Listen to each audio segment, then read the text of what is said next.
Hello. I just got back from turning off the TV. I almost started filming this with Judge Judy randomly on in the background.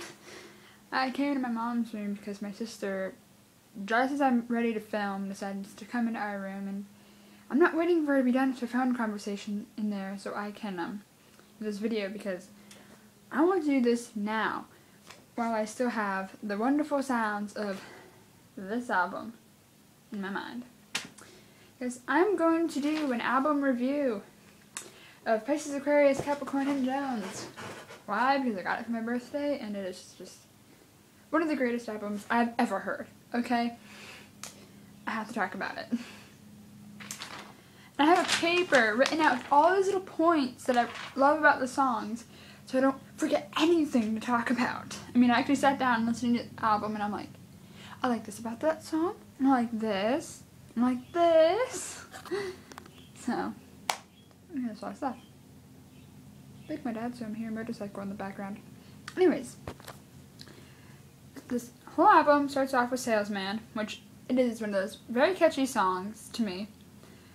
I'm sitting there and I'm listening to it and I'm thinking, there has to be a song that this is it reminds me of something, but I can't think of the exact song. Like, I want to say maybe A Legal Matter by The Who, like, just sound-wise. No, I'm not talking about the lyrics or anything, but, like, I don't know, something just reminds me, like, that song reminds me of something, but I can't think of what song. It just sounds familiar. Ugh. But, you know, familiar in a way that it explains why I like it, because I like the song that it sounds familiar to, or else probably wouldn't like this one. And I really do like how Mike's voice, it sounds higher-pitched, and I think that's really neat. And then next is She Hangs Out. Okay, I just love the whole, like, chorus to it. Do the round, do the round, she hangs out. It's like, I love how that, like, what does that even mean? I love that. And the whole call and response vocals during the verses, you know? How would you say your sister was? Sister was. Sister was. I don't remember how the lyrics went. And I just love how, like, when you listen to it, unless you're, like, really listening to how the lyrics go, you don't realize they'd be saying, you know what, your sister is a slut. And I love that, because this is a band made for a family TV show, and here he is saying this. And that's actually kind of a recurring theme through this album. Davy's songs are kind of a little mature in some respects. Not all of them, but some. The Door to Summer. I love how there's just, like, this little piano. Whenever I'm listening to it in my headphones, it kind of runs through my right ear. And it's this, like, little light and high piano melody that kind of starts running throughout. I just love it because it kind of does, to me, go along with the whole childlike innocence that summer kind of has, you know, into summer. I don't know. I don't think the song itself is supposed to be portraying summer, but this makes me kind of think of that. I like how the drums kind of go through, and there's, like, 2 drum tracks, I've noticed. When I was listening to it this time, I was like, oh, there's, like, the drum track going on here, and then there's the second one that kind of comes in more over here. And I especially love the second drum track that just kind of pops in. But see, that's what happens when you listen to an album more. You start to notice little extra things. It's a very catchy melody, too. It's just, I had that song stuck in my head all day yesterday. It's crazy. Love is Only Sleeping. I believe the verses are in a 7/4 time signature I read somewhere, which that is just, it's a wacky time signature. I love that. And Mike's vocal range, it goes on throughout. Oh my goodness. I mean, it goes into falsettos, it sings nice and low too, and it's just like, oh my goodness. I love that. I would love to sing it because that'd be so much fun. I love to sing, like, high and low all over the place. I love to sing like that. And of course, the Moog synthesizer that goes throughout the song. I love the use of it in this. I love that this was the first album to use it. They beat the Beatles to it, and I just absolutely love that. Cuddly Toy. Very Davy, very showy. I just love it. I mean, you just listen to the song, and it's just like immediately, if you've never heard the song before, you know it's Davy. It's going to be singing this big time. And supposedly it's about a gangbang. I mean, right there and then again, Davy tackling something that's a little mature, and it's like, oh, hello.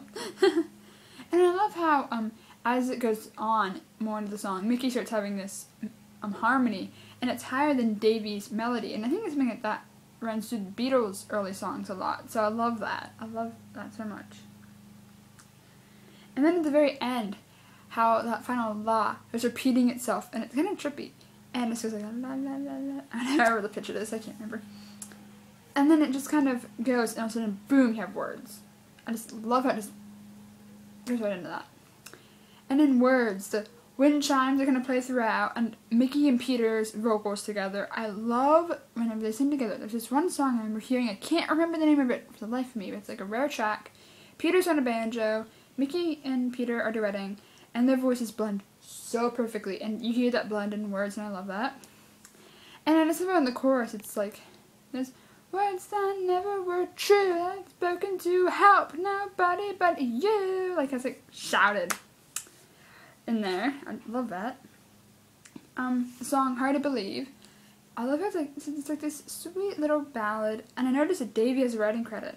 And considering that this is only their fourth album, the second one that they were able to really write stuff with, I think it might have been Davy's first, but don't quote me on that. Which that's right, interesting. And I love this vocal performance that Davy gives. It's like you can really hear these emotions in him, and it's just like, feel for him. What am I doing hanging around? The first time I heard this song was a few days before I got the album, so I didn't know at the time that it actually was not written by Mike, and I figured it would have been because it's a country song, and it's like, whoa.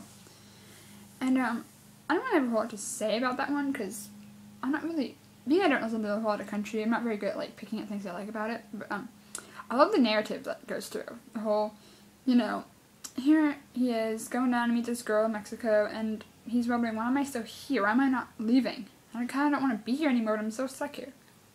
Oh, and also, the whole part that Mike, this voice doesn't tip me off at first, but the whole how you're just a Yankee that went down to Mexico. When I heard that line, I was like, Mike, you're not a Yankee. What the heck? And plus it didn't tip me off to realize it wasn't written by him, but like still. Then you have Peter Percival Patterson's pet pig Porky. And it's just one of those songs where it's like, oh, Peter. No, I really can't get the sound like he can. There we go. Peter. Yeah. Peter Percival Patterson's pet pig Porky. I don't know. Hi. What you doing? And I just came in the room. I'm wondering what's going on in here. Oh boy, I'm running out of time. Pleasant Valley Sunday reminds me so much of these earlier Monkey songs, and that's pretty cool. And I really don't have a lot to say about this one either. But I also kind of like how the end of it kind of has a bit of a chaotic sound going to it. Daily Nightly, again, the Moog synthesizer.